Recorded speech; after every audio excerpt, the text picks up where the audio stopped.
Graça e paz, queridos. Amém. Joia, que alegria ver todos vocês aqui, os irmãos lá de casa também. Deus os abençoe. Pastor Fernando em férias, desfrutando de bom descanso. E também vários outros irmãos, né? A gente também viu aqui nessa chamada.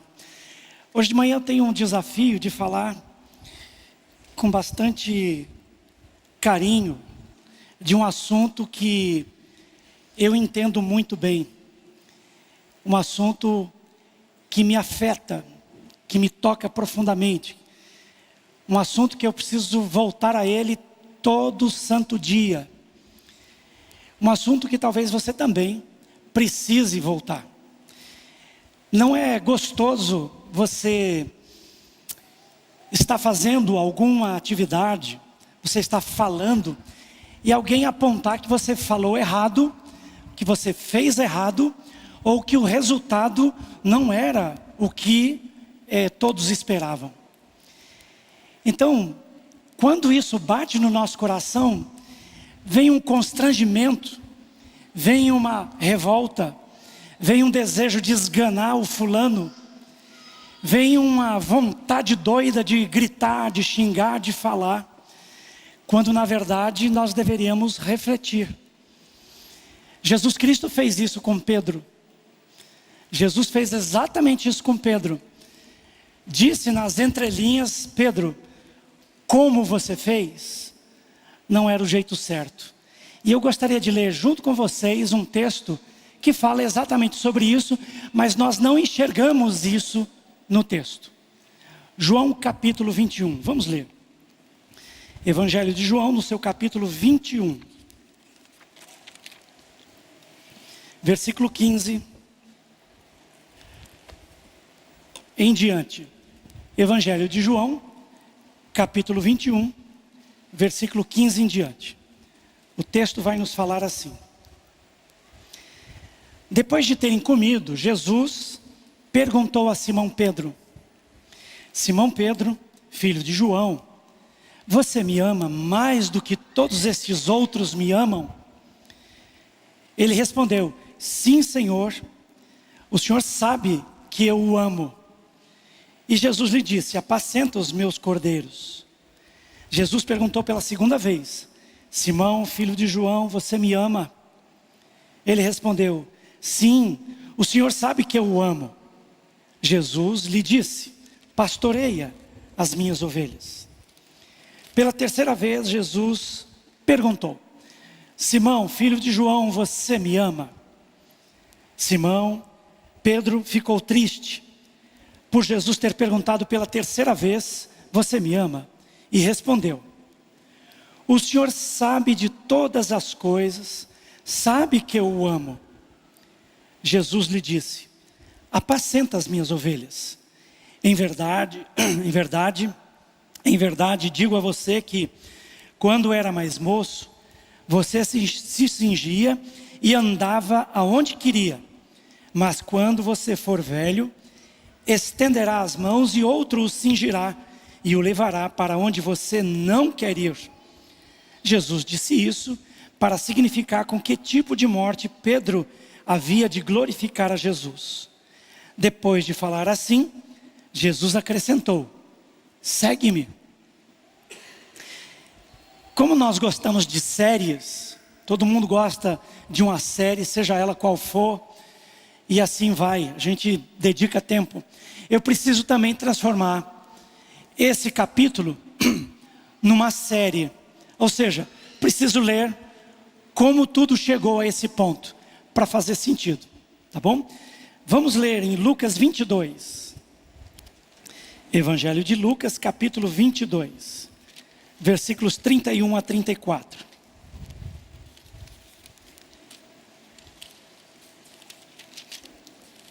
Lucas 22, versos 31 a 34. No jantar Jesus disse: Simão, Simão, eis que Satanás pediu para peneirar você como trigo. Eu roguei por ti, para que a sua fé não desfaleça. E você, quando voltar para mim, fortalece os meus irmãos. Pedro, porém, respondeu: eu estou pronto para ir com o Senhor, tanto para a prisão quanto para a morte. Mas Jesus lhe disse: eu lhe digo, Pedro, que hoje, antes que o galo cante, você me negará 3 vezes. Você vai dizer que não me conhece. Um outro capítulo dessa história é João 18. Evangelho de João, capítulo 18, que diz assim, versículo 4.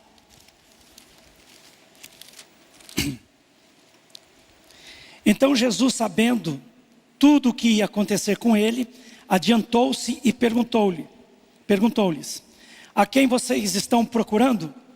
Eles responderam: a Jesus, o Nazareno.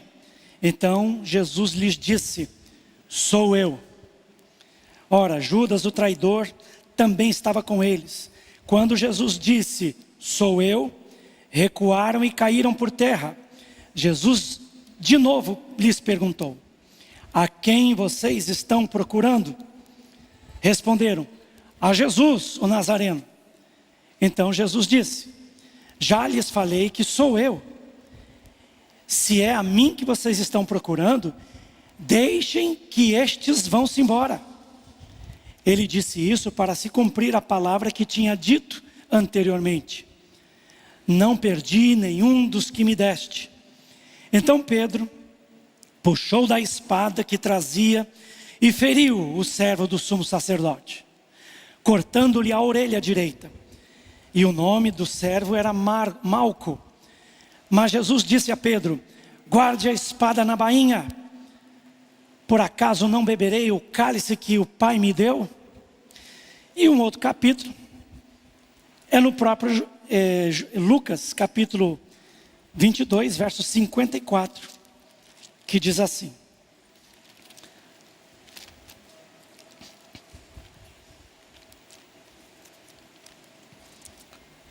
verso 54 de Lucas 22. Então, prendendo Jesus, levaram-no e o introduziram na casa do sumo sacerdote. Pedro o seguia de longe. Quando acenderam um fogo no meio do pátio e se assentaram juntos, Pedro tomou lugar entre eles. Uma empregada, vendo sentado perto do fogo, fixou os olhos nele e disse: este também estava com ele. Mas Pedro negou, dizendo: mulher, não o conheço. Pouco depois, um homem, ao ver Pedro, disse: você também é um deles. Mas Pedro disse: homem, eu não sou um deles. E tendo passado cerca de 1 hora, outro afirmou, dizendo: com certeza este também estava com ele, porque também é galileu. Mas Pedro insistiu: homem, não sei do que você está falando. E logo, enquanto Pedro ainda falava, o galo cantou. Então o Senhor voltou-se e fixou os olhos em Pedro. E Pedro levantou-se, lembrou-se da palavra do Senhor, como lhe tinha dito: hoje, antes que o galo cante, você me negará 3 vezes. E Pedro, saindo dali, chorou amargamente. Essa é a nossa série para a gente situar. Quando Jesus Cristo fala: Pedro, você me ama? E por 3 vezes repete essa pergunta, Pedro está sendo conduzido com amor, para que o orgulho dele fosse desarmado. E eu quero falar sobre isso. O amor desarma o orgulho. O amor de Deus, ele desarma o nosso orgulho. A gente fica meio constrangido quando fala que somos orgulhosos, porque nós não sabemos que o somos. O paciente do orgulho não sabe que ele é doente de orgulho. É muito difícil assumirmos que o nosso jeito de ser, falar, enxergar a vida, o nosso modo de entender as coisas, passam pelo orgulho. É muito difícil. Mas Deus sabe. Outra pessoa também sabe que somos orgulhosos. E o diabo também sabe. Lamentavelmente, o inimigo de nossas almas cheira o orgulho, porque ele é o pai dessa doença. Foi ele que adoeceu disso antes, dizendo: subirei acima das estrelas do trono do Altíssimo, como diz em Isaías 14. E de lá ele foi tirado. E quando desceu à terra, implantou essa doença no coração do homem, dizendo: é assim que Deus disse? E aí, com aquele desejo de descobrir, reinterpretar Deus, Eva e seu marido Adão comeram do fruto proibido. Resultado: tornaram-se pessoas adoecidas de orgulho. O orgulho tem várias facetas. Pode ser conhecido como vaidade, pode ser conhecido como empáfia, pode ser conhecido como vanglória. Uma dose de orgulho, na medida certa, sempre faz bem. No entanto, lamentavelmente, desde os gregos, e aliás, desde o Jardim do Éden, o excesso dele só faz mal. O excesso dele faz com que cada pessoa caia, desabe, porque o pai dessa doença caiu. Aquele que se contaminou, se autocontaminou com ela, caiu. Vergonhosamente, foi atirado para longe de Deus. E hoje habita em algum lugar deste planeta, não está na sua casa derradeira. Aqui esse texto, quando Jesus Cristo busca comer com Pedro, e depois, não sei se levantaram, mas a verdade é que dá a impressão que se levantaram e estavam andando. E naquela caminhada Jesus Cristo pergunta: Pedro, pela primeira vez, você me ama mais do que todos estes? Parece que Cristo quer inaugurar uma competição para saber quem ama mais a Cristo, a Ele. Mas não é isso. Então, queridos, nesse texto aqui de João, nós vemos a necessidade de entender que as coisas só chegaram nesse ponto. Pois não? Pode ficar à vontade, viu?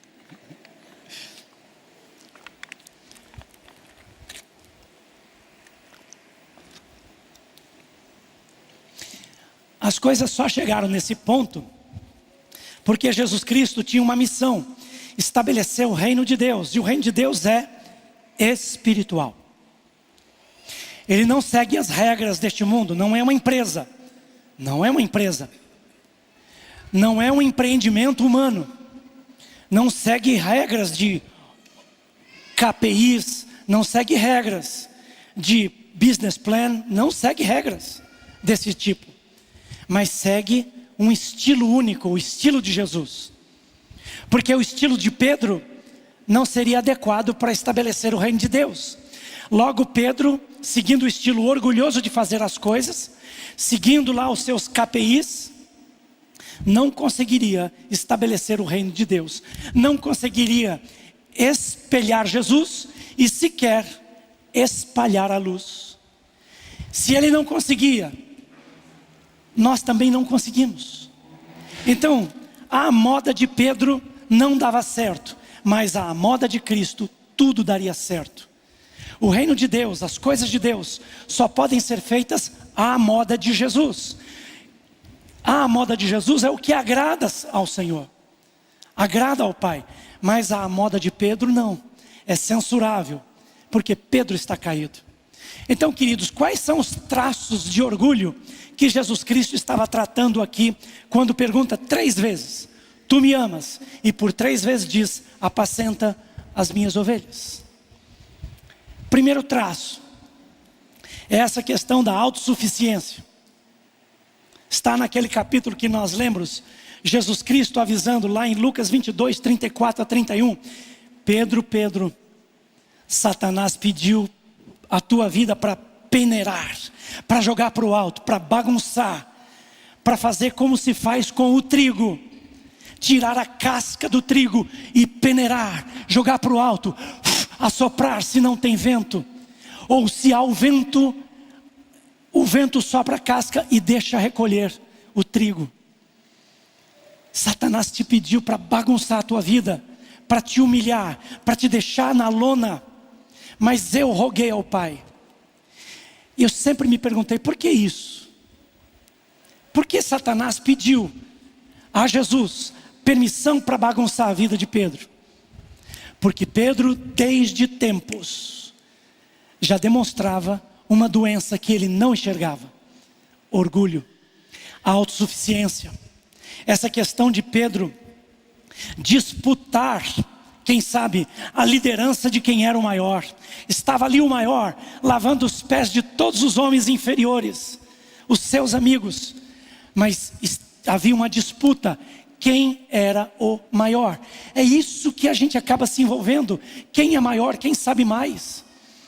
É isso que embota, que adoece o nosso coração. Esse desejo de fazer melhor do que o outro, de ser melhor do que todos. E essa discussão surgiu exatamente quando? Na última ceia. Jesus, já sentindo o peso que se avizinhava do cálice que ele beberia, ainda tinha que lidar com aquela disputa. Disputa essa que ele tinha dito no caminho, 1 ano e meio atrás, ou mais. Que era aquilo que vocês discutiam enquanto caminhávamos. E aí eles ficaram calados, porque haviam discutido quem era o maior entre eles.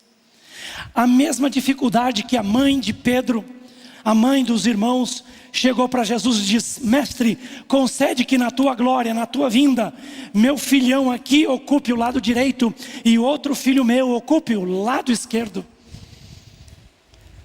E os dois endossaram: mamãe tem razão, dá para o Senhor nos conceder isso. Quem era o maior? Quem fazia o melhor? A autossuficiência nos leva a sempre pensar: eu toco melhor, eu falo melhor, eu sei melhor as coisas, eu entendo melhor desse assunto, e não há espaço para estender a mão para dizer: me ajuda por favor. Pedro recebeu a notícia: você me trairá.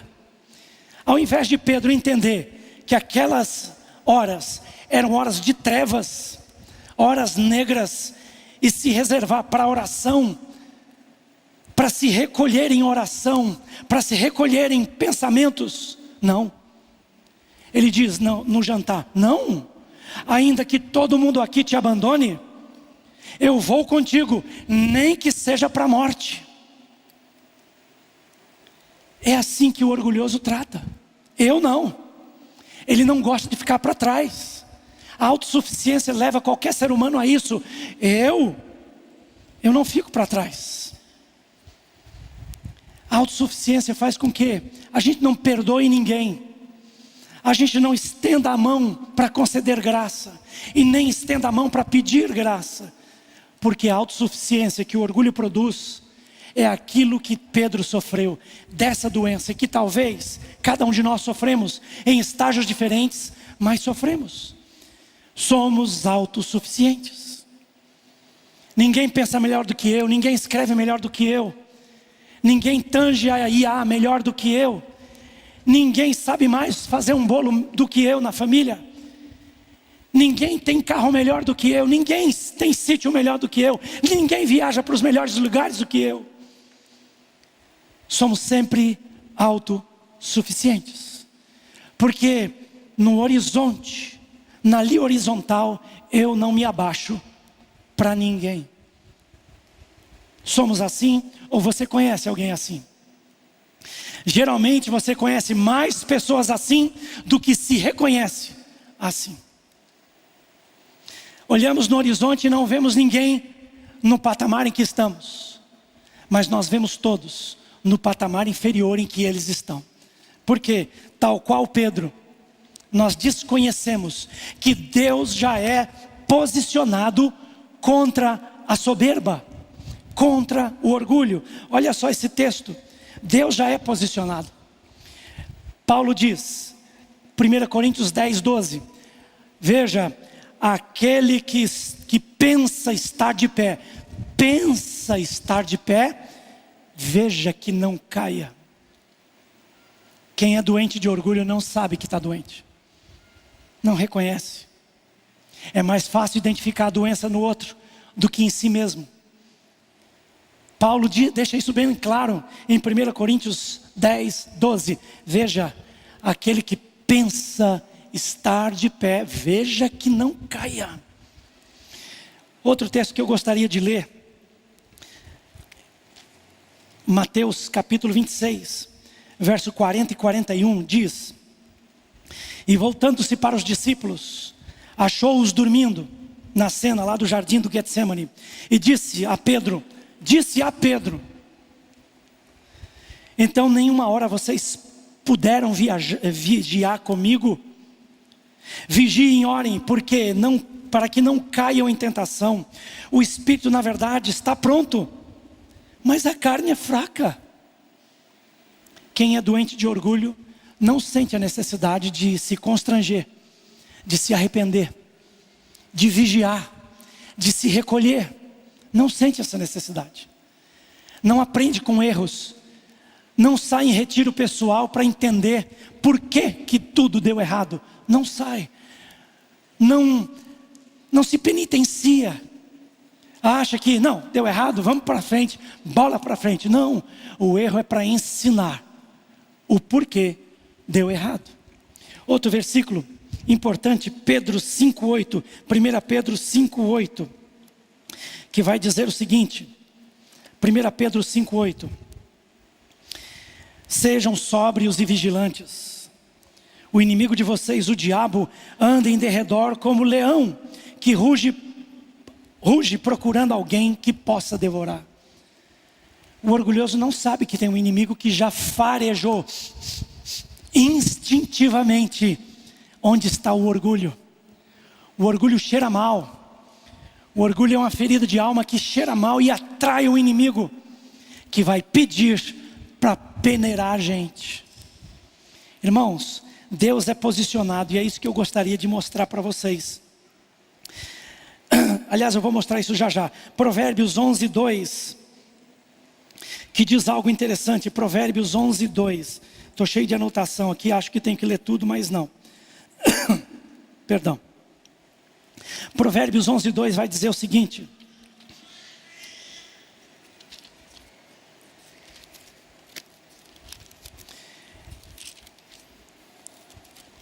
ele diz: quando vem a soberba, a desgraça não tarda, mas com os humildes está a sabedoria.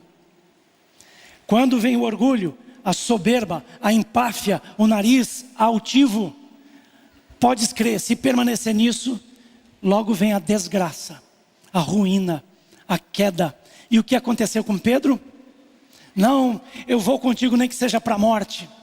E Pedro permaneceu. Resultado: você é um deles. Você é um deles. E você é um deles. E Pedro negou todas as 3 vezes. E a última até com palavras mais fortes. Eu não conheço. Ele negou. Ele caiu. Ele está caído. O orgulho faz isso quando nós permanecemos nele. Nós caímos e nem percebemos. O orgulho, a altivez com que falamos e permanecemos na fala ou na atitude, está atraindo a desgraça. Está atraindo uma situação que nós não gostamos, ficar na lona, ser humilhados. Se nós não nos humilharmos diante de Deus, a queda é inevitável. Não é só o Thanos que era inevitável. A queda do orgulhoso é inevitável. E eu falo por experiência própria. Outra questão que Jesus estava tratando com Pedro nessas 3 perguntas. Tu me amas, Pedro? Você me ama mais do que os outros? E aí Pedro diz: sim, o Senhor sabe que eu te amo. As perguntas não é, Jesus não queria um posicionamento de Pedro. Você me ama mesmo, rapaz? Ou Jesus não estava perguntando: por que você me negou? Não era essa a questão. A questão toda é que Jesus Cristo está trabalhando algo chamado perfeccionismo, que é uma outra coisa que Pedro sofreu. Pedro sofreu de fazer a coisa perfeita para ser aceito. Não, se eu falar aqui que Eu não vou me dobrar diante dessa afirmação de Cristo, de que eu vou negar. Quem sou eu para negar? Eu amo a Cristo. E aí Pedro, naquele jantar, diz: ó, temos 2 espadas. E Cristo falou: basta. Não era para trazer espada para a cena, mas eles conseguiram 2 espadas de ação rápida, espadas curtas, como o nosso facão. Eles conseguiram. E aí Pedro disse: basta. Jesus disse: basta. E saíram para orar. Irmãos, o perfeccionismo que Pedro sofreu é aquela questão de fazer tudo certinho para ser aceito. Porque se eu fizer tudo certo, eu serei o maioral do que todos aqui. Afinal de contas, existia uma disputa. Quem é o melhor? Quem é o maioral? Quem defende melhor a Cristo? Quem é amigão de Cristo? E se Pedro fizesse do jeito perfeito, ele seria aceito. Perfeccionismo, quando Cristo pergunta: você me ama mais do que estes me amam? Parece que Cristo quer inaugurar uma competição, mas não. Nas entrelinhas está: Pedro, deu certo o seu perfeccionismo? Deu certo fazer tudo certinho? Tudo ocorreu do jeito que você planejou e hoje você é exaltado? Não, Pedro está na lona, Pedro está caído, Pedro está humilhado. Não é à toa que quando Jesus Cristo na praia disse: filhos, vocês têm alguma coisa de comer? E aí João ou alguém disse: não, pescamos a noite toda e não temos nada. E Jesus na praia diz, 90 e poucos metros de distância, ele diz: joguem a rede do outro lado do barco e vocês vão encontrar. E aí jogaram. E logo a rede ficou tensa, ficou pesada. Quando puxaram, vieram 158 grandes peixes. E aí João acotovelou Pedro e disse: é o Senhor. E Pedro se cingiu da túnica e tibum na água, nadou 90 e poucos metros. Quando chega, já tem pão, aliás, já tem fogo. E aí, eu não sei qual é esse diálogo inicial. O que Jesus Cristo conversou com Pedro, o texto de João não fala. Mas a verdade é que se entreolharam, é aquele mesmo olhar que Pedro recebeu quando Cristo subia as escadas. O mesmo olhar que enxergou a alma de Pedro após a 3ª negação, agora está olhando para a alma dele de novo.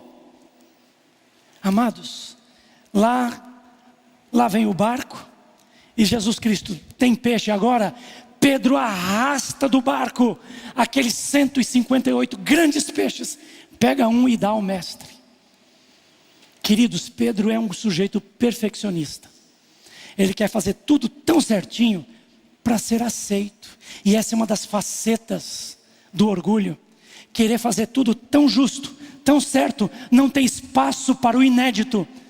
Não tem espaço, não tem lacunas para o inusitado.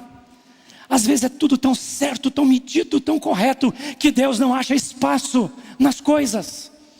Deus não acha espaço para ensinar, para falar, para agir. Deus não acha espaço para comunicar. Deus não acha espaço no coração de ninguém para fazer diferente. Não é à toa que Cristo diz: Pedro, você me ama 3 vezes.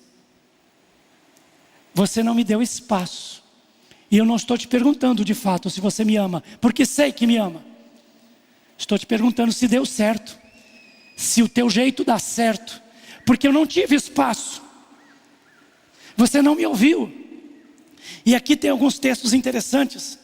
Jesus mostra, aqui em Lucas 23, Jesus mostra aonde não tem espaço, não dá para Deus agir.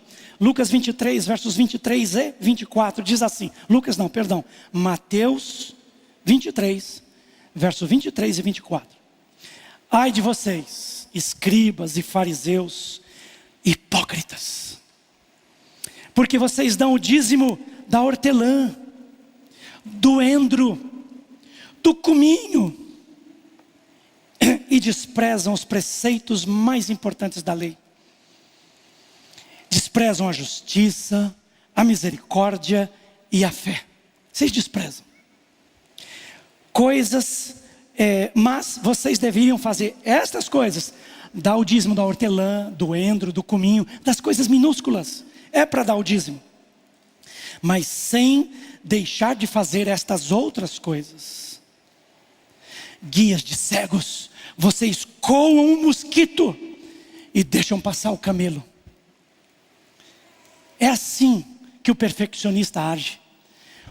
Tem que coar o mosquito, tem que ser milimétrico, tem que ser justo na medida. Mas quando olha para a vida da pessoa, está passando um camelo. O orgulho faz isso, nos deixa perfeccionista. E aqui fala alguém que é perfeccionista. Vocês estão vendo esse monte de coloridinhos? São referências que eu me atrevi a embasar toda a mensagem para ler hoje de manhã. Aí alguém disse, não precisa ler tudo. Eu já estou trabalhando no coração deles. Perfeccionismo é assim. O perfeccionismo de achar que só eu, ocupando esse espaço, tem que resolver a vida de todo mundo. Isso é perfeccionismo. Queridos, Deus é contrário, completamente contrário a esse nosso perfeccionismo. Por quê? Porque deixa as pessoas de lado, porque a gente acaba enquadrando as pessoas num gabarito que não funciona. Irmãos queridos, Jesus Cristo está condenando o perfeccionismo dos hipócritas, dos escribas e fariseus. Por acaso já não nos condenou em nosso perfeccionismo e nós não ouvimos? Por que as pessoas se afastam de você? Por que as pessoas já identificam claramente o teu orgulho? Porque eu sou perfeccionista. Porque você é perfeccionista e não percebe. Você não dá espaço para mais ninguém. O que dirá para Deus? O que dirá para Deus dentro do seu dia a dia, do seu trabalho, das suas conversas? O perfeccionismo de Pedro o levou a essa cena cruel de ter que encontrar com amor, porque a única maneira de nós cairmos, nos arrependermos do nosso perfeccionismo, do nosso orgulho, é diante do amor de Deus. Só diante do amor de Deus. Aquele encontro era necessário para Pedro, muito necessário, porque somos perfeccionistas. Terceira coisa e penúltima que Cristo lida com Pedro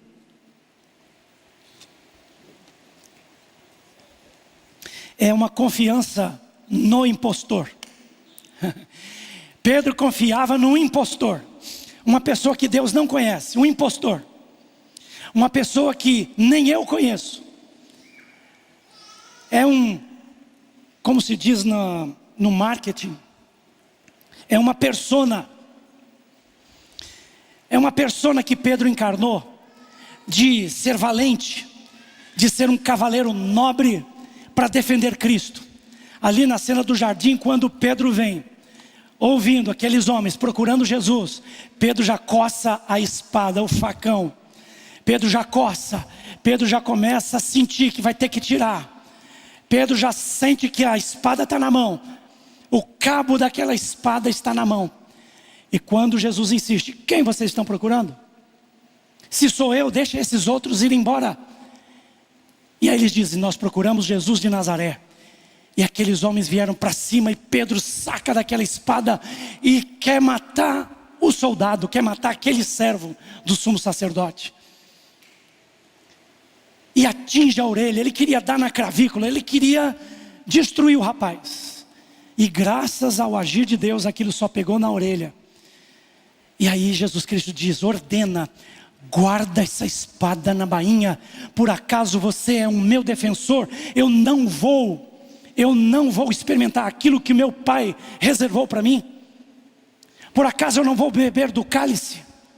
Por acaso você entende mais do plano de Deus do que o próprio Deus?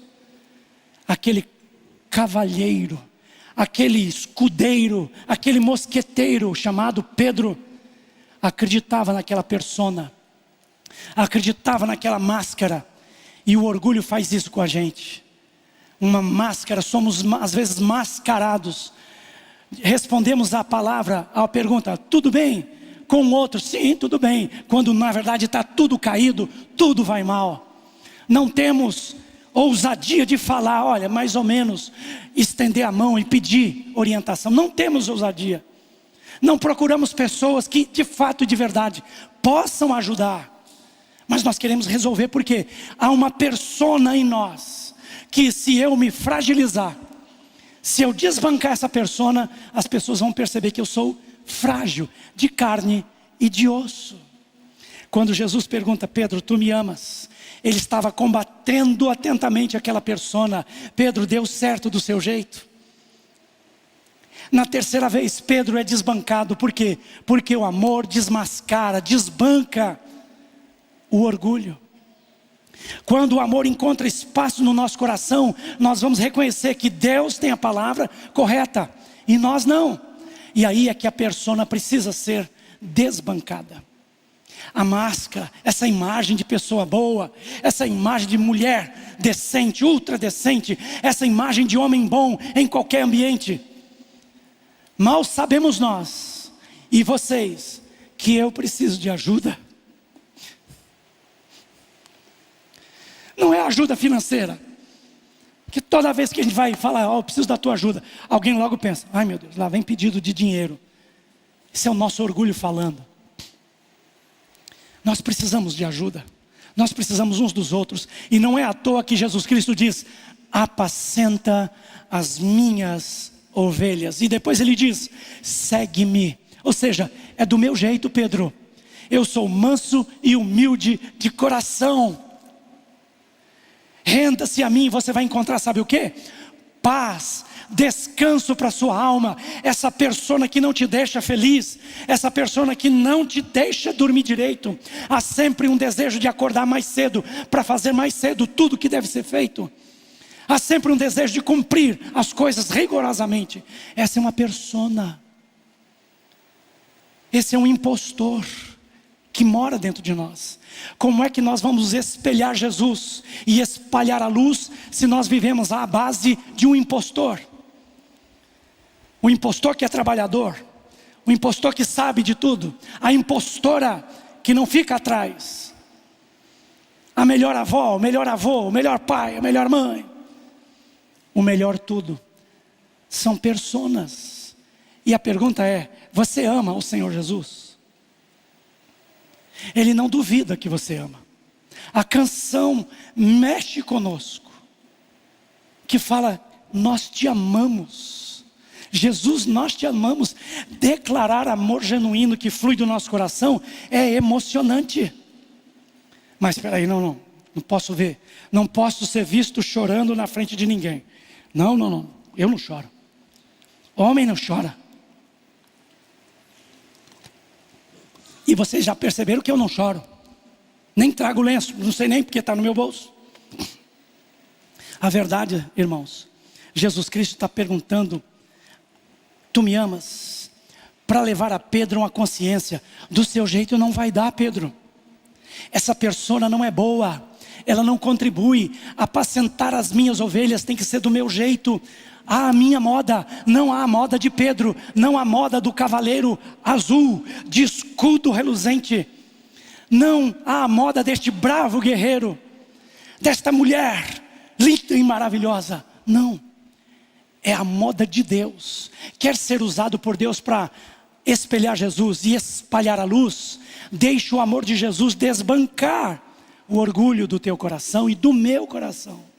Porque é uma tratativa diária, semanal, mensal, anual. É uma tratativa de todos os dias, não ceder ao orgulho.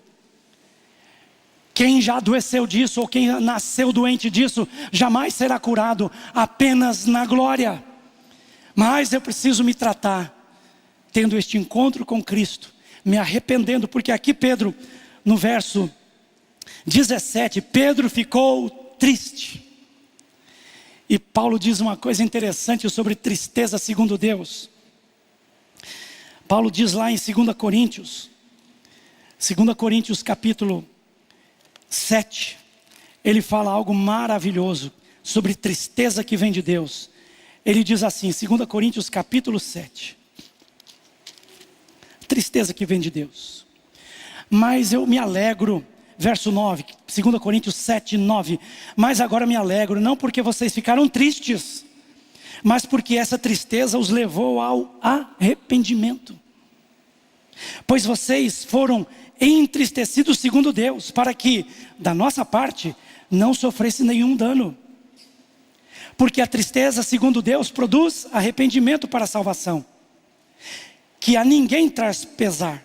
Mas a tristeza segundo o mundo produz morte, queda, ruína.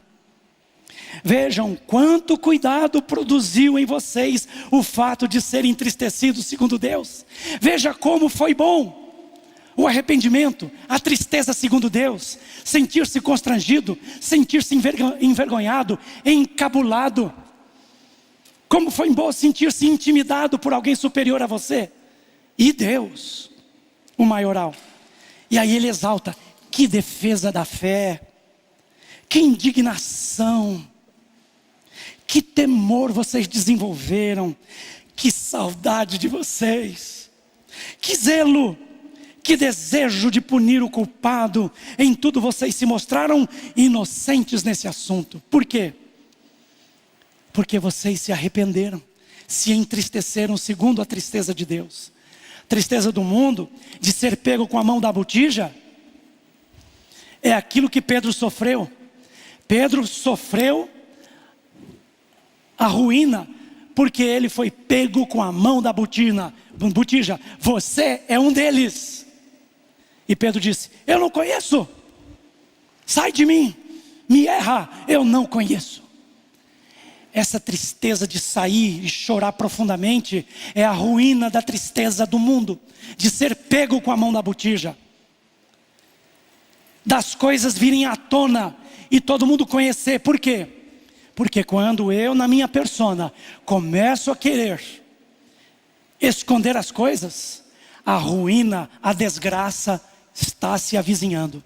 Mal sabe você, se esse caminho continuar, você nele e ele em você, além de Deus não ter espaço em nossa vida, a ruína vai chegar. E vai ser vergonhoso. E você vai se entristecer, não para arrependimento de Deus, mas vai ficar triste com a tristeza mundana de quem foi pego com a mão na botija. É melhor parar agora, parar hoje, antes que a desgraça se estabeleça. Pedro aqui é um homem desgraçado pela tristeza mundana, mas o amor de Cristo, o amor de Deus está levantando este homem e perguntando 3 vezes, você me ama, Pedro? Deu certo do seu jeito? Produziu o resultado que você queria? Porque ao céu você não agradou, ao Pai o seu estilo não é bom. E Pedro se entristeceu e ele recebeu a palavra seguinte, apacenta as minhas ovelhas, faça do meu jeito, faça as coisas como Deus se agrada, agrade a Deus com uma vida que estende a mão e pede ajuda, tanto a Deus quanto a um ser humano. Faça as coisas do jeito que agradam a Deus, arrependa-se e não se deixe dominar pela persona, pelo perfeccionismo, por essa confiança no impostor. E último traço de orgulho que Jesus Cristo está tratando é a superioridade. Pedro se achar tão dono de si, tão dono da situação, a ponto de, num momento de loucura, de cegueira, porque o orgulho cega, o orgulho não deixa ninguém ver mais ninguém, não deixa ver a situação, não pesa as consequências dos atos, faz. E eu sei do que estou falando. Pedro puxa da espada, corta a orelha de um homem que não era inimigo, mas foi tratado como inimigo, para defender o seu mestre. Uma inconsequência, porque estava cego, se julgou superior do que os outros, porque todos os outros vazaram, sumiram da cena. Pedro também vai vazar, vai sair da cena, mas ele simplesmente vai encontrar-se com os olhos de Cristo, e estes olhos vão entrar em sua alma dizendo, Pedro, não deu certo. A sua superioridade, a sua empáfia, a sua arrogância não deu certo. Então Pedro, fica comigo, apacenta as minhas ovelhas, porque é do meu jeito que dará certo, é do meu jeito que a luz se espalhará, é do meu jeito na sua vida que as pessoas vão notar a mim e não a você. Essa persona, joga, rasga isso fora, seja autêntico, seja você mesmo. Admita que você precisa de socorro, precisa de ajuda, porque Pedro, do seu jeito não dá. Eu sei que você não sabe tudo, mas você quer saber de tudo. Você quer falar como catedrático, como doutor, como pós-doutor. Você quer dar os ares de alguém que entende o próprio desígnio divino. Pedro, abandona a sua superioridade. Abandona isso. O jovem rico não resistiu ao desafio da humildade. Ele tinha uma alta pergunta de nobre, porque ele era nobre. Senhor, o que faço para reinar, para herdar a vida eterna? Pergunta maravilhosa, um interesse genuíno. E aí Jesus Cristo diz, sabe os mandamentos, né? Você já é um homem, fez o bar mitzvah aos 13 anos. Ama ao Senhor, não roubar, não adulterar, honrar pai e mãe. E aí ele interrompe, tudo isso eu tenho seguido desde a minha infância. Sou perfeito.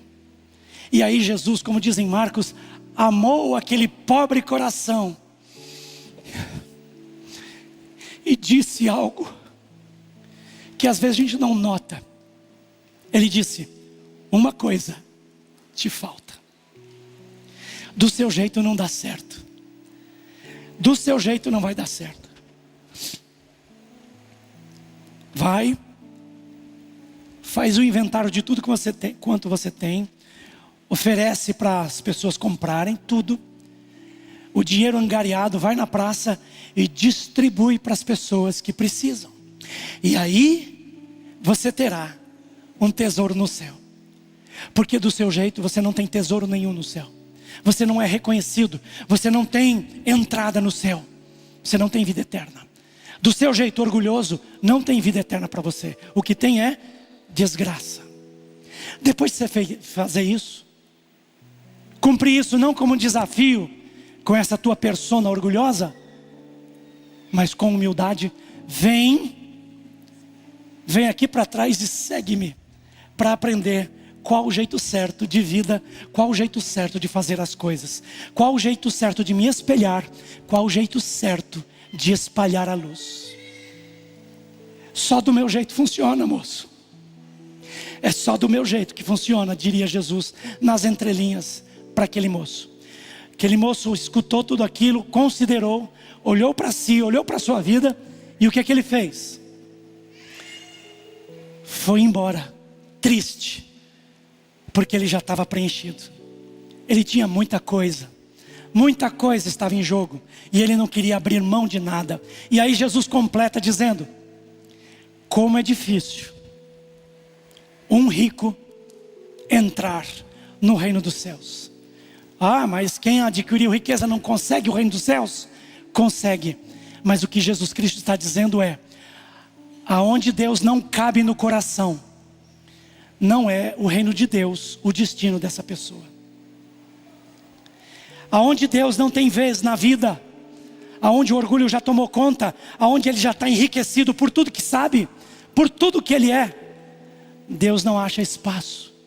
Portanto, não há vida eterna para essa pessoa. Hoje de manhã nós somos pessoas doentes. Pessoas que não admitem que estão doentes. Quer saber se você está doente? Você acordou pensando em quê hoje? Hoje é domingo. Antigamente a gente diria que é o domingo do descanso do Senhor. Hoje não se trabalha, hoje se dedica ao Senhor, se vai à igreja, se come com a família. Mas isso já é passado, lamentavelmente é passado. Você acordou pensando em quê? Na ligação que te fizeram? No cliente que entrou em contato? Você está pensando em quem? Qual foi o teu primeiro pensamento? Porque aí, onde está o seu coração, guardando, protegendo, aí está o teu tesouro. podem mexer nas suas coisas, nos seus batons, podem usar o teu perfume, as tuas roupas, podem abrir a sua geladeira e fechar com o pé, como o meu futuro genro já está fazendo. E eu não sei se ele está me ouvindo. Sofia, está me ouvindo aí? Danilo,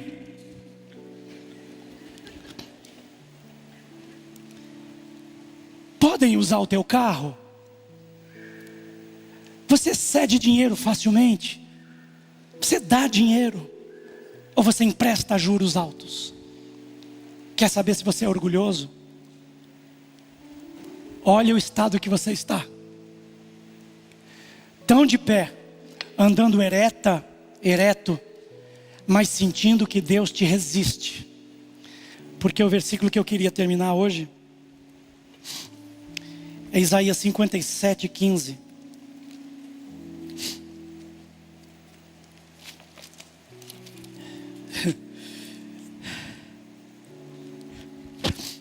Porque assim diz o Senhor, Isaías 57:15.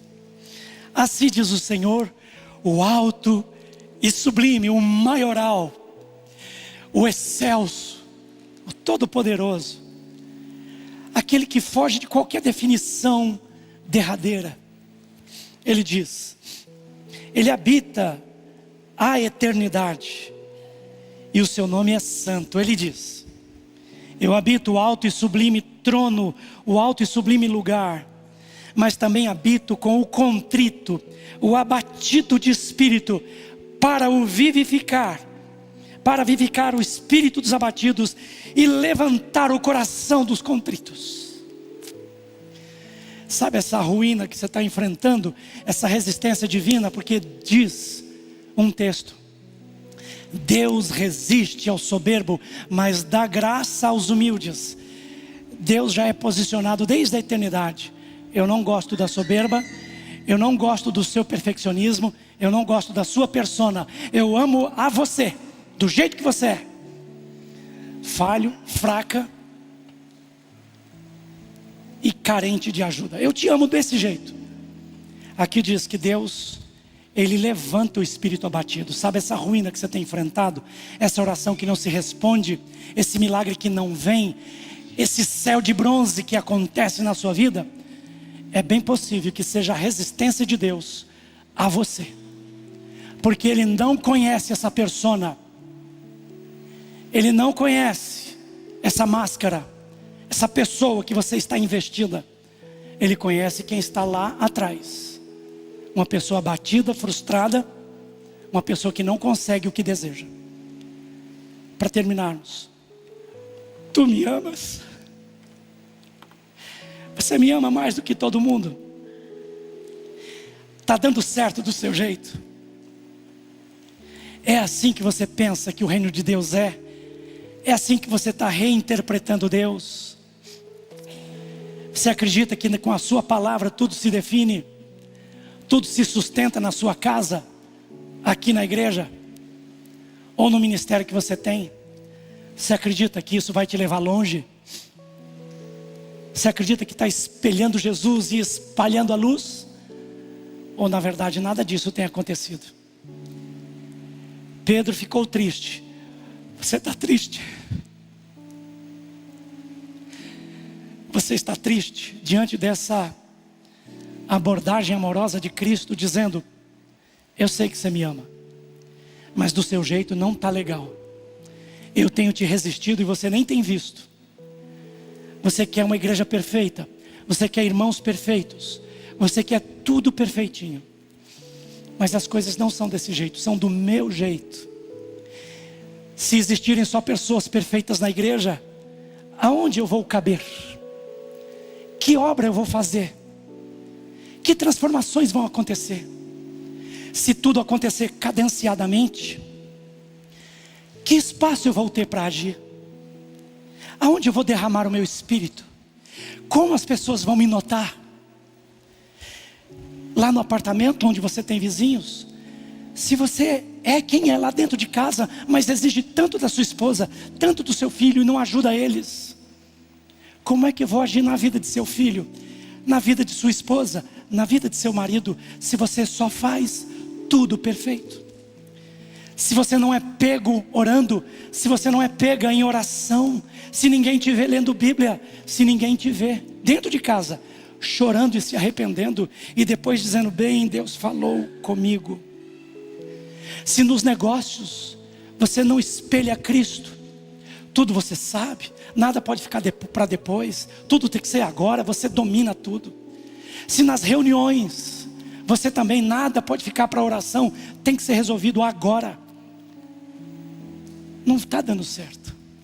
As pessoas estão te conhecendo, sabem quem você é, mas não conhecem a Cristo.